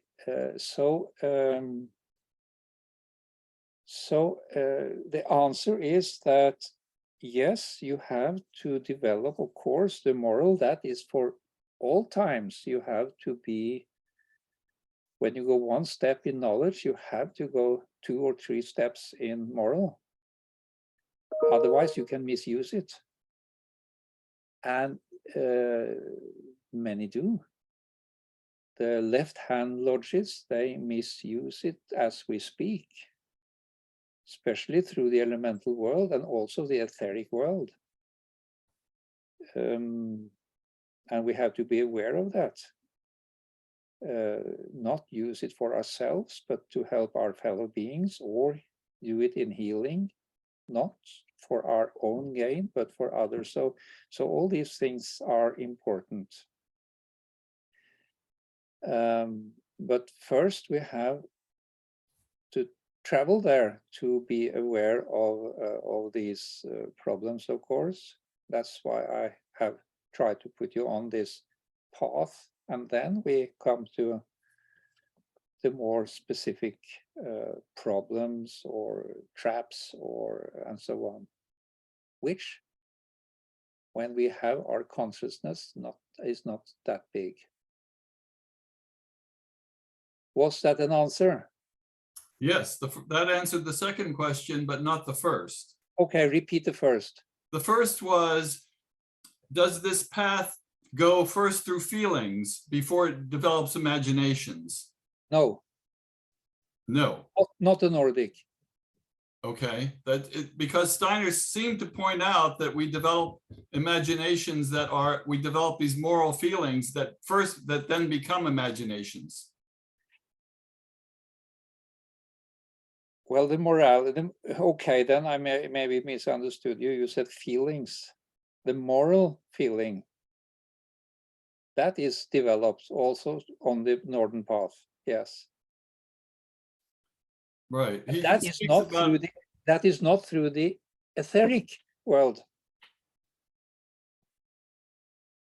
And the moral and the morality in the etheric is a bit different than in the elemental world. He gives the picture that when we look at the sky, we get a feeling for infinity. Yes. That's a feeling which then becomes, as we develop those feelings, the feelings actually turn into pictures. Is that the way it works? Well, you might actually say that. You can describe it that way. When you fade into something, whether the white or the blue or the green or plants, you get a feeling of infinity. Mm-hmm. And because you suddenly see, you go into, you meet the world behind in a way, and then you get this feeling of infinity, and you feel sort of for that world, some sort of is that the correct English word? Ave? Oh, that's more Latin maybe. No, it's not English. You feel the humbleness for that world. Oh. So you have this feeling of going into infinity. And of course, then you also get this deep respect for what you there meet. So, well, that is what I can say for the first part of the question. Thank you. Thank you. But the path, the Nordic path through the elemental world is a bit different from the one Steiner described through the etheric world. And through the elemental, you meet the etheric world after the threshold.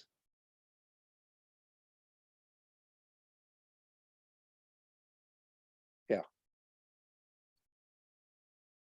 Could I ask one last question? Yes. In your latest book, The Encounters with Vidar, you speak about the first class lessons, and it seems to be that the images and pictures that you have given in that book are an updating of the first class. Is that what you were saying in that book? Well, I would be even a little more humble, actually. Even I would say that what I am talking about is that little distance between this world, when you start to see the darkness and you see this little point of light that Steiner described. That little path there, we have to walk alone. And maybe that is a little longer path today, maybe than 400 years ago, I do not know. But that is actually half of my first book. That little is half a page in, or not even that, 10 sentences in the first lesson of Steiner's 19 lessons. Just a little, just because I have met so many who have tried to travel to the guardian of the threshold, but it stops there. They are lost in that little area between this grandiosity of this world and that light that you start to see when you start to experience the guardian of the threshold. That little distance there. Most of us are stuck. We can't go through it. So you might say all my work with this is sort of 5 sentences in the first lecture of the 19. And then you meet the guardian of the threshold, which I guess is Vidar was not active at Steiner's time, and that he said he will come in the future. So the guardian is a little different from what Steiner described, and the teaching is different, but that is now relating to this time. In the where we have lived in the twilight of the gods, or the Ragnarok, or the Edda, and Vidar is fighting the Fenris wolf, if I might use the Nordic expressions. So that little path, that little distance is actually what I try to talk about. Thank you. And as I said also, the things that comes after is a little different now than it was 100 years ago. Yeah.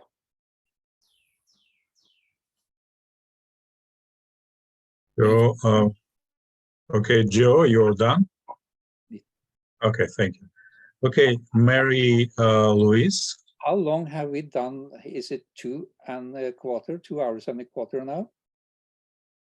It's yes, it's 1:14 in Chicago time. So we are working 2 hours and 14 minutes. So which is quite a lot. So I think I should say something before we finish about what we do to the next time. So I think we should stop the questions now. All right, sorry, Mary. So let's save your questions for next time. How many had raised their hands? Just one. Maybe you can take one. Then we do that. Okay. Okay, great. So Mary, go ahead. Yeah, if it's too much, I can wait. But I'm confused about the elemental world versus the etheric world. So the element, can you characterize those for me? Yes, and that is very important because so many say etheric world when they mean elemental world, or they say elemental world when they mean etheric world.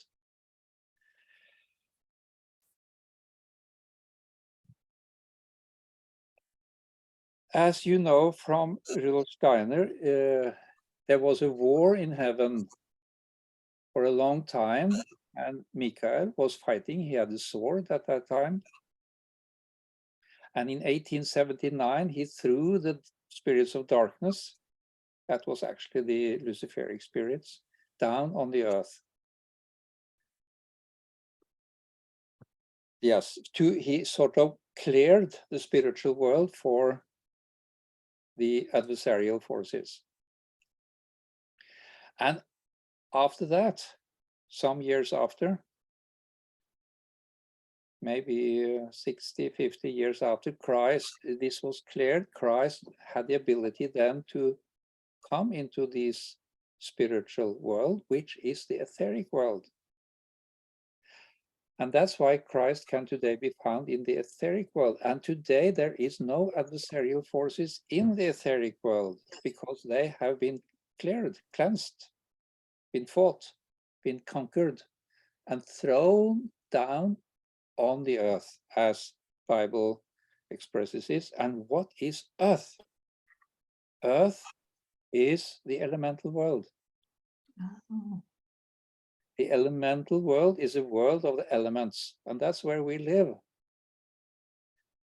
This table consists, that is an illusion that this is a table, that consists of elemental beings.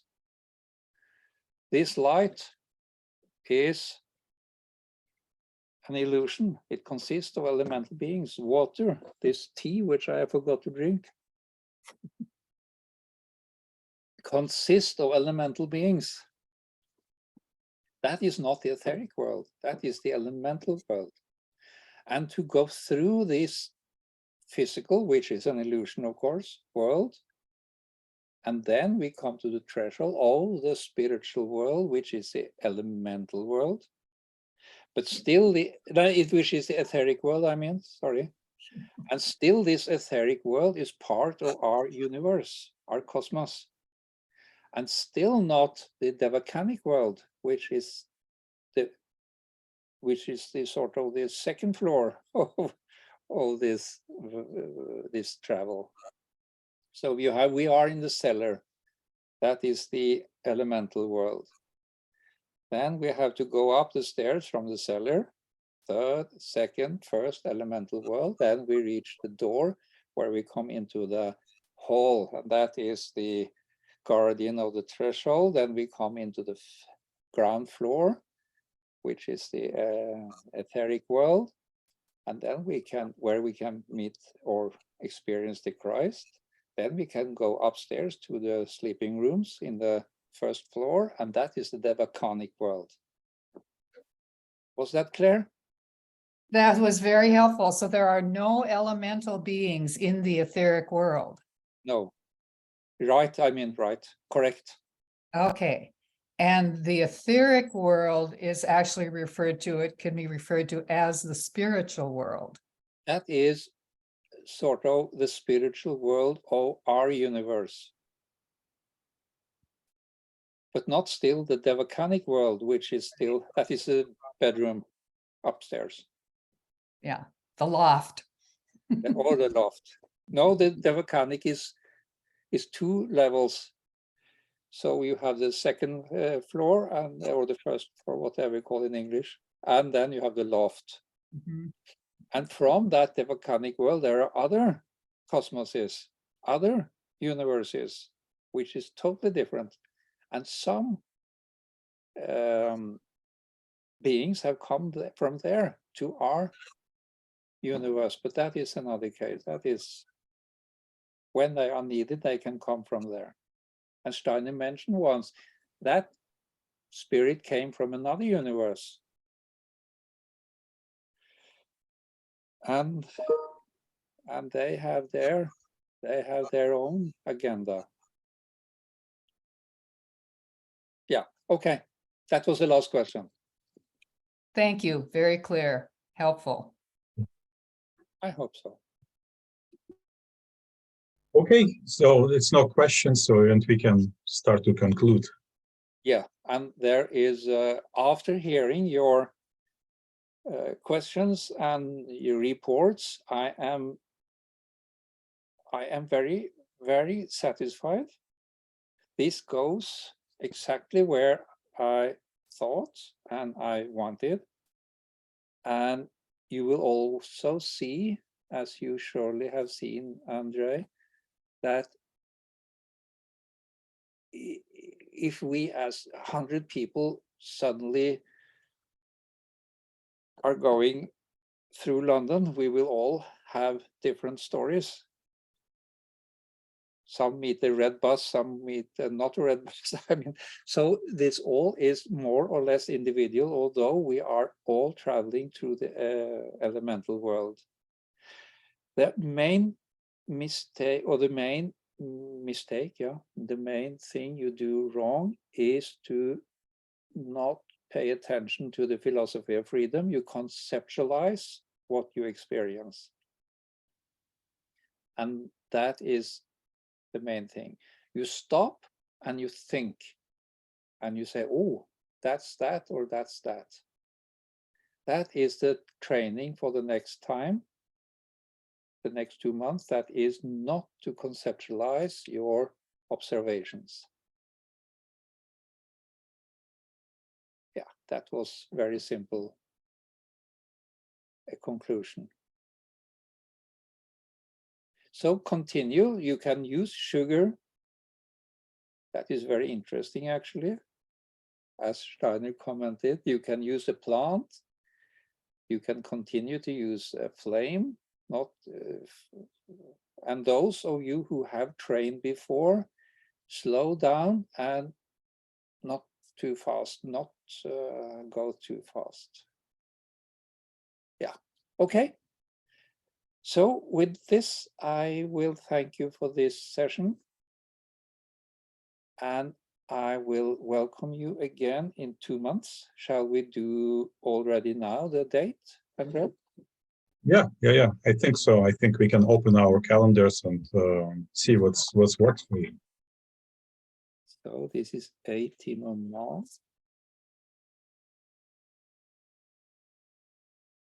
So it must be somewhere in May. Something in May, middle of May, sometime on a Saturday at the same time. Yeah, preferably. Yeah, what about the 20th? The 20th of May, that is a Saturday at 6 o'clock p.m. That will be 6 for me too. 5 o'clock p.m. in Norway. No, then we have changed too, so it's... Oh, 6. Okay. Yeah. Gotcha. So, and it's till 11 o'clock a.m. in Central Time, US, Canada, or Mexico. Well, I think it works great.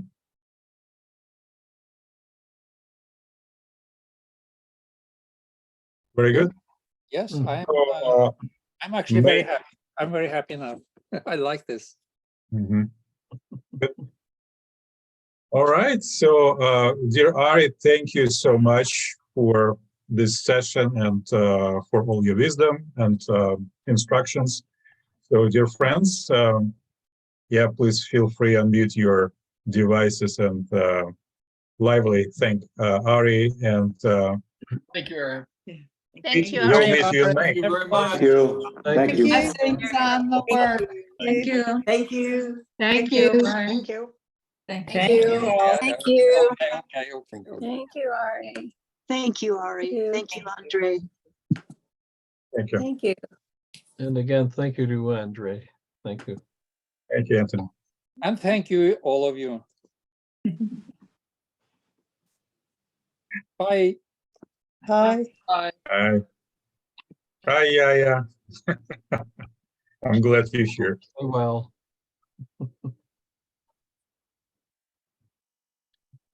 Okay, take care, dear friends. So I'm closing session. Okay, bye-bye.